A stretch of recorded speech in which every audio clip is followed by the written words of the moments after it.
Hi everyone, and welcome to the start of a reading vlog. I know that when I upload this, it's gonna be quite a while since my last upload. I think as of today, as I'm filming this intro, I think it's been like a little over 2 weeks. So by the time I upload this, it's going to be probably 2 to 3 weeks since my last upload. And there is a reason for that. So I had actually filmed another reading vlog prior to this, which it was going to be like me catching up with March. I was in the middle of 4 or 5 books, and I really wanted to finish them before March ended, and I think I had like 5 days when I started filming it. And I actually didn't end up finishing the books until probably like a week in April. I did my introduction video talking about how I wanted to finish them before March ended, and I was like, it's fine, you know, it happens. It's okay. But then as I was looking back at the footage, I noticed that in my introduction video, I recorded using like a 0.9 zoom. I do film on my iPhone. I don't have a vlogging camera. And the camera lenses on my iPhone, I have the iPhone 12 Pro Max. The lenses on my iPhone, I think they're like messed up because now when I try to film or take a picture zoomed in or zoomed out, it's like super blurry. I don't know what it is. One of the lenses is probably messed up. So I didn't notice. I filmed at a 0.9. It was super blurry and I was so upset because not only was it like the intro video where I talked about all the books, everything that I was reading, where I was at, my entire thoughts on everything, but I also had opened some packages, and these packages were sitting on my table for the longest, and I was just waiting for me to open them on camera. So I was devastated. I was so upset, and I had like a little breakdown. I was wondering, I got to the point where I was like, what do I do? I haven't uploaded, like it was just a mess. And so I was kind of down and I didn't want to film. I didn't, you know, I was just like so ready to quit. But here I am. And yeah, starting fresh. This is the first book that I am picking up for this month of April, and it is April 10th today. And that is The Last Tale of the Flower Bride. Yes, I am reading March Fails for April because these are books that I've been really wanting to pick up, and I don't want to not pick them up because I didn't read them in March. So I started this last night. I think I read maybe like 20 pages, and I really like the vibe that it's going for. I haven't read any of Roshani Chakshi's books before, but I do know a lot of people love her books, just really love her fantasy writing. And yeah, I see why. I can see the hype. She has such beautiful, stunning lyrical writing.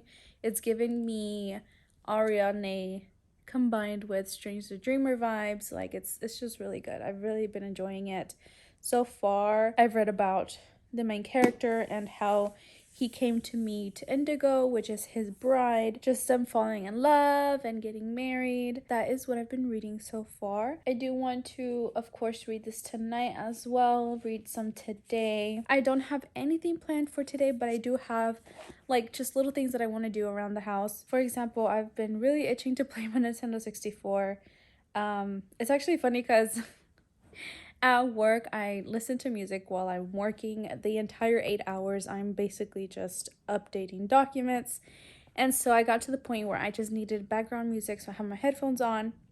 And then I got to the point where I was just listening to like my playlist on repeat, and I was so bored of it. So I started listening to Nintendo 64 soundtracks, just like reliving my childhood. So I've been really, you know, wanting to play my Nintendo 64. I think today, because I've been playing a game called Jet Force Gemini, I think today I'm going to play some Diddy Kong Racing. Just have a good time, you know? For some reason, nostalgia and me don't get along. Like, when I get nostalgic, I get so sad. And it shouldn't be that way. I should be happy to relive moments and relive, like, that feeling, like that childhood feeling. And so I think I'm going to play that. I'm going to be cooking, of course, dinner and lunch for tomorrow, and then my update. I love you. His ears perk up. He knows I'm talking to him. Leo. Okay, so I'm gonna go do that, and then I will come back with an update later. I was able to get some reading done. I am very happy with the amount of reading that I was able to do today. I read up to page 70 and I really am loving it. So far, we're kind of just like still diving into like this mystery with Indigo.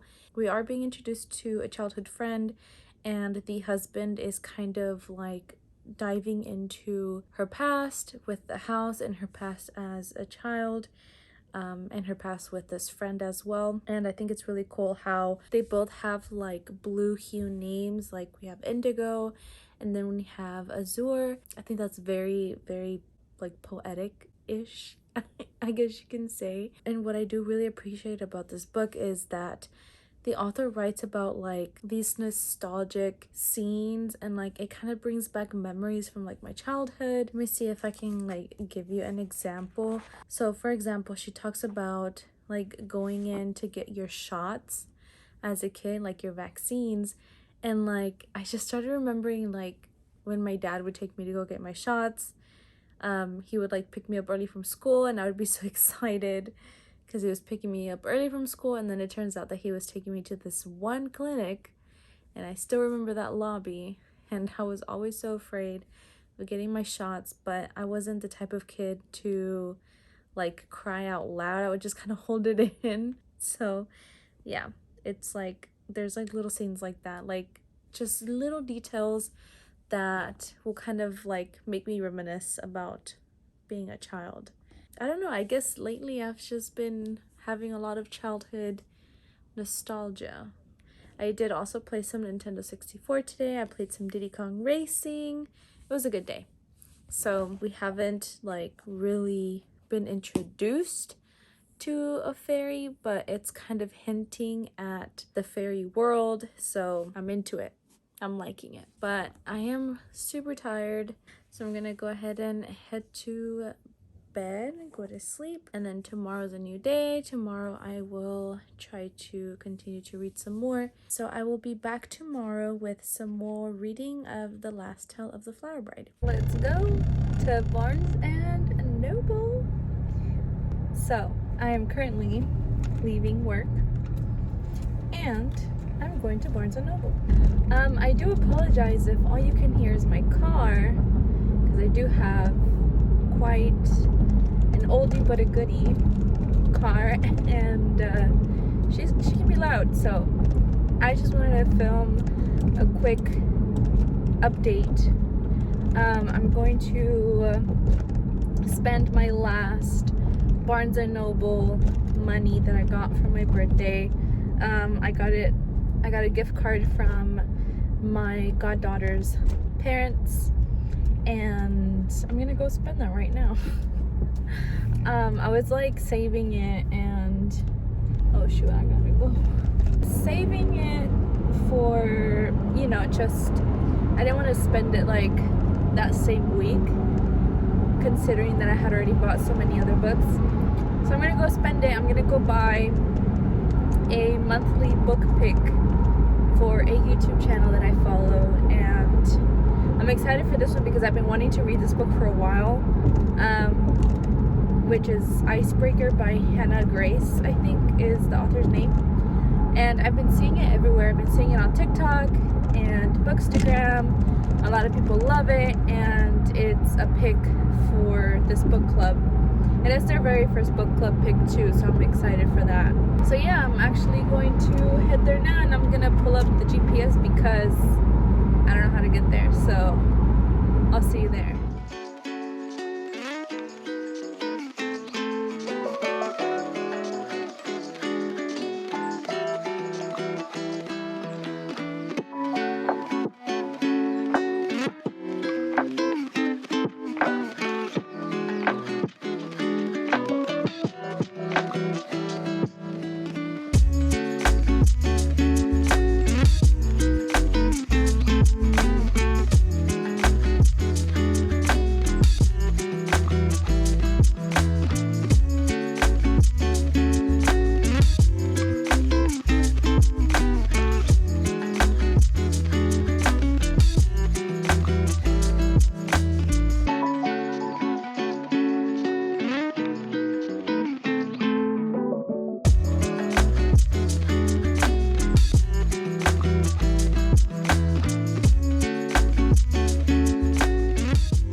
book of the month in the mail.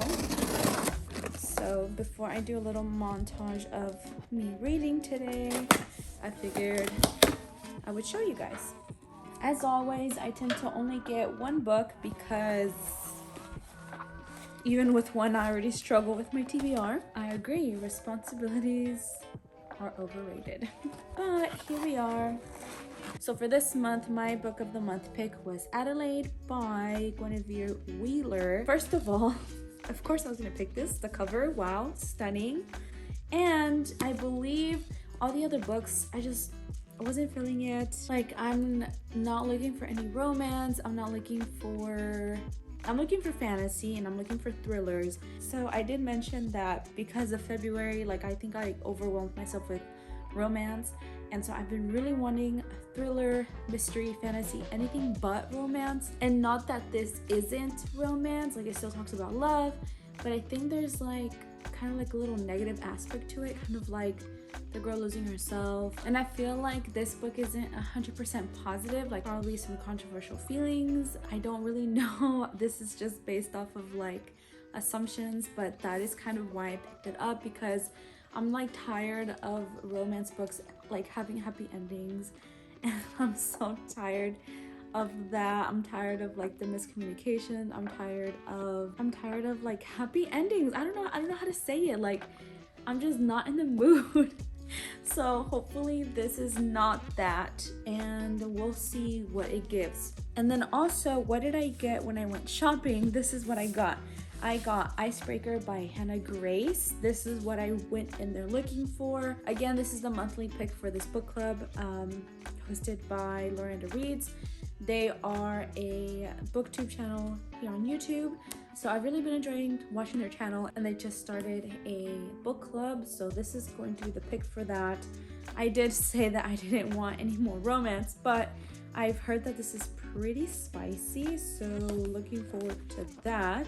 And then also, because this was part of like a buy one get one 50% off deal at Barnes & Noble, I did also pick up White Smoke by Tiffany D. Jackson. This one I was not intending to get, again, because you know, it was part of a deal. I was like, might as well. As I was looking, I was actually gonna get another book, but came across this and decided to get this instead. I had seen this on a post. Someone had made a post about books that she was not expecting to love but actually ended up loving, and this was one of them. And I think it has like a scary aspect to it, so I'm always up for that. So these are the books that I got at Barnes & Noble. I'm in the middle of reading The Last Tale of the Flower Bride. Let's see, I am on page 184 in the book of the month copy, and I have about 100 pages left. Yeah, about 100 pages left. There's like 280 something. Will I finish this today? I don't know. I think I just have to slow down a little bit. I'm just gonna try to relax and read, and then kind of give my last update once I am done with the book.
Daddy's home.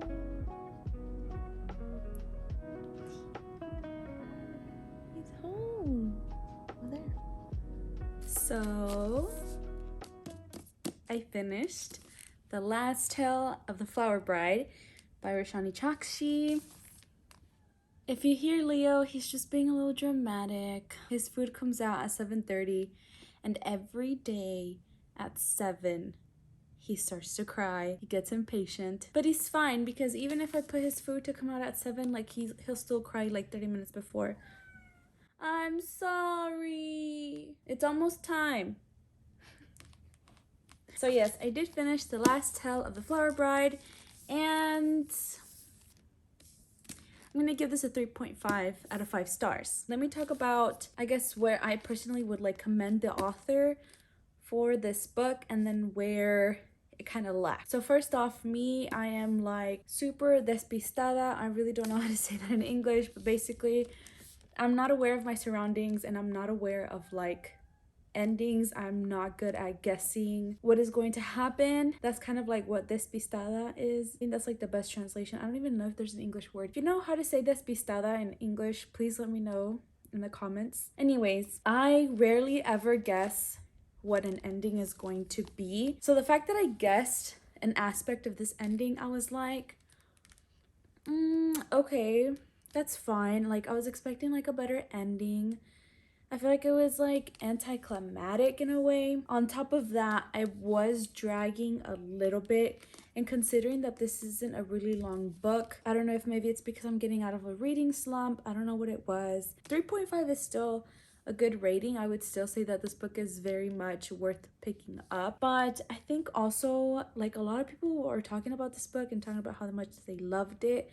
So I had high expectations, and especially considering the fact that this was on my top 23 to read in 2023 before knowing that this was going to be a book of the month extra. Yeah, I guess I just had really high hopes. Nevertheless, Roshani Chakshi is a really well-known author, and this is the first book that I've read from her, and I'm gonna pick up more of her books. I'm gonna read more. I know there was like, I think there was a list from her previous.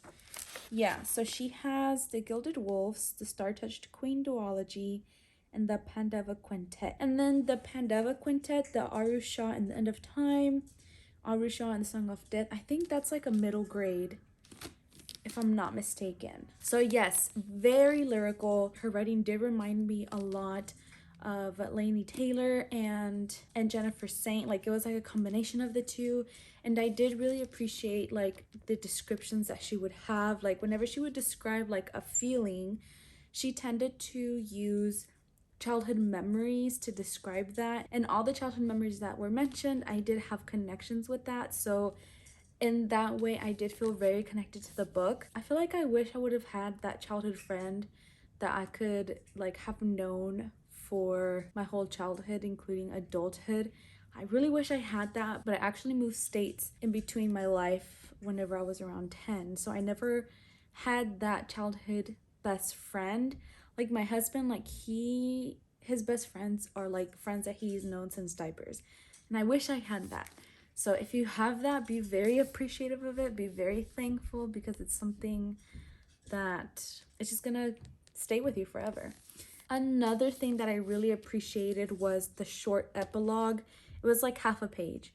I strongly despise when an author has like a whole chapter worth of an epilogue, and then don't even get me started with 2 epilogues. Like I won't read them. I get so impatient the last like 50 pages of a book for some reason. Like I'm like skimming, rushing through the last pages of a book because I just want to get that sense of completion, and adding an epilogue to that is just not my thing. It's not my vibe. So the fact that the epilogue was very short, it was very much they lived happily ever after type of epilogue. So yeah, I really did appreciate that. I've got to say the friendship I was not a fan of. I feel like it was very toxic, but I think that was the point of the story. The point of the story was that the friendship was indeed toxic and led to, you just gotta read it. 3.5, I'm very happy with it. Happy that I also get to mark it off from my 23 and 2023 list. Once again, sorry for going AWOL on you guys there for a sec, and I hope that you've enjoyed the video nonetheless. If you've been enjoying my content so far, make sure you like this video and also subscribe. And if you've made it to the very end of this video, make sure you comment down below the bride emoji or the groom emoji. And I will see you guys in my next one. Oh, for a second, I thought it was 2 books. I think that this is... Wow, it's super shaky. That's not even funny. This is...